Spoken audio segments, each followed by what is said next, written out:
This is Tim O'Brien from Seattle on November 16th, 2025. And today we're going to go through the news. Our first story is a security story. Researchers have discovered Sleepy Pickle. It's a new attack that hijacks machine learning models. So security researchers from Columbia University, Brown, Purdue, Google, and Technion have uncovered a devastating supply chain attack vector they are calling, quote, Sleepy Pickle, that lets attackers inject malicious code directly into machine learning models. The research team, led by Andreas Kalas, Nefitos Christo, Wexin Zhang, and 6 other colleagues, discovered that the attack exploits a fundamental weakness in how Python's Pickle serialization format is used to distribute ML models. When you load a pickled model file, it can execute arbitrary Python code with the same privileges as your ML application. What makes this particularly dangerous is that nearly every major ML framework supports pickle files, and model sharing platforms like Hugging Face host over 2 million public models as of 2025. The researchers demonstrated that they could hide cryptocurrency miners, backdoors, and data exfiltration tools inside legitimate-looking model files that would execute silently when loaded. The technical details are elegantly simple. Pickle files can contain opcodes that reconstruct Python objects, and they can also contain instructions to import modules and execute functions. By crafting malicious opcodes and embedding them in the model weights, attackers create models that work perfectly for their intended ML task, while simultaneously running hidden payloads. So they found they could defeat common security scanning tools by fragmenting the payload across multiple Pickle opcodes and using Python's dynamic import system. And that's terrifying. And it's terrifying because this means that the vulnerability, the actual payload, is dynamically assembled. Most terrifying is their proof of concept that modified a popular sentiment analysis model to analyze text correctly and secretly log all the processed data to a remote server.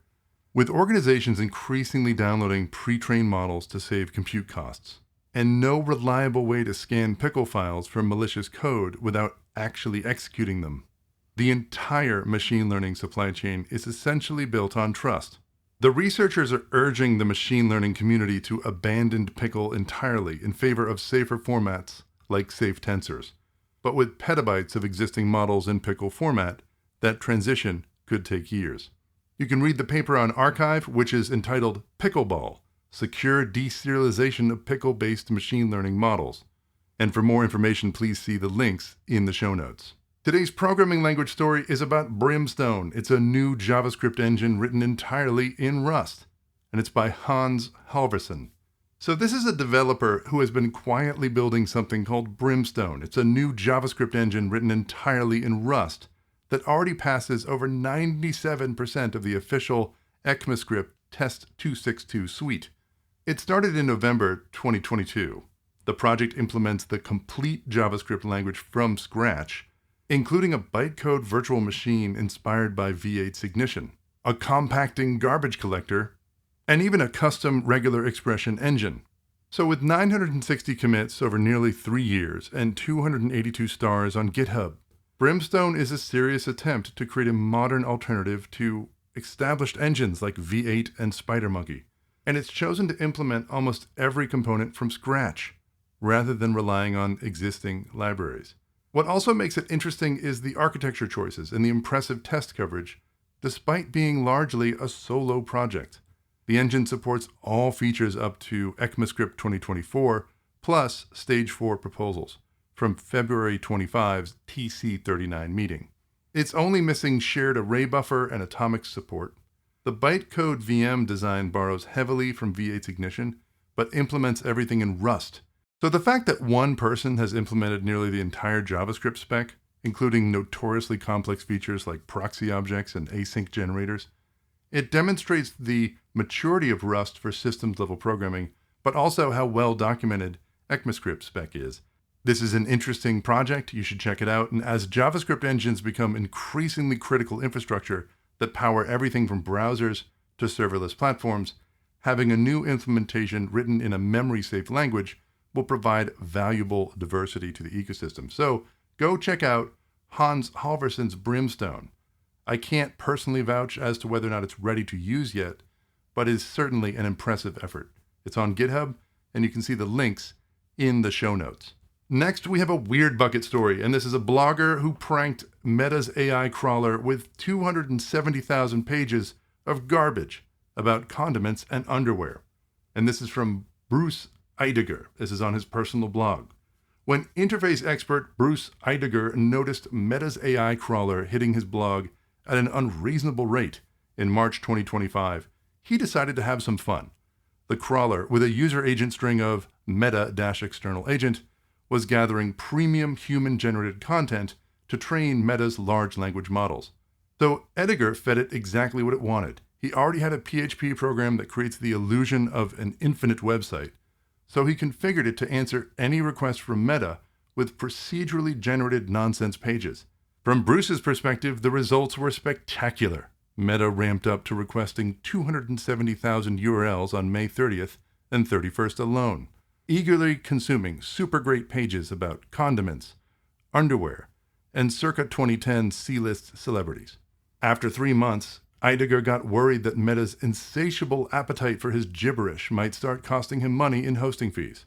So he switched tactics and started returning 404 error codes to see how long it would take one of the world's most valuable companies to realize that they should stop crawling a dead site.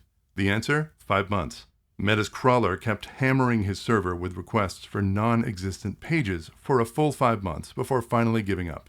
That means that somewhere in Meta AI's training data, there are now hundreds of thousands of completely fabricated pages about mayonnaise and boxer shorts, carefully indexed and processed by a multi-billion-dollar infrastructure. It's a perfect example of how AI companies' desperate hunger for training data can be exploited with just a simple PHP script and a sense of humor. And that's a weird bucket story for today. Sending garbage to AI is not something that I am encouraging anyone to do, but it is certainly a weird bucket story.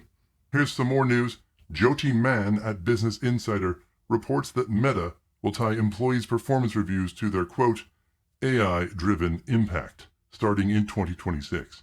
The company is making AI usage a core expectation and will assess workers on how they use artificial intelligence to deliver results and build tools that improve productivity. Meta is also rolling out an AI assistant to help employees write their own performance reviews. This just shows how serious tech companies are about embedding AI into every aspect of work. The UK will build its first small nuclear power station in North Wales, bringing up to 3,000 jobs and billions of pounds of investment. Gareth Lewis and Stefan Messenger at the BBC report that the plant at Wilfa on Anglesy's northern coast will have the UK's first 3 Rolls-Royce small modular reactors, with the potential to expand up to 8 units. These are about the third of the size of traditional reactors, but can still power 3 million homes. Work is due to start in 2026, with the aim of generating power by the mid-2030s. The £2.5 billion government-backed project represents a major shift in nuclear strategy. These 470 megawatt SMRs are 90% factory built and shipped to sites like flat pack furniture, potentially revolutionizing how we deploy nuclear power. And we're going to need more power because we're going to be installing more GPUs so that we can all file our own AI-driven performance reports for Meta. So that was the technology news for November 16th, 2025. And if you're interested in more technology news, please subscribe to our feed on whatever podcasting technology you use. And this week, you should expect some content focused on databases, specifically the emergence of vector databases and what that means for you. And I don't know, it might not mean anything for you personally, but it's interesting nonetheless. So I encourage you to subscribe and listen and have a great remainder of your weekend.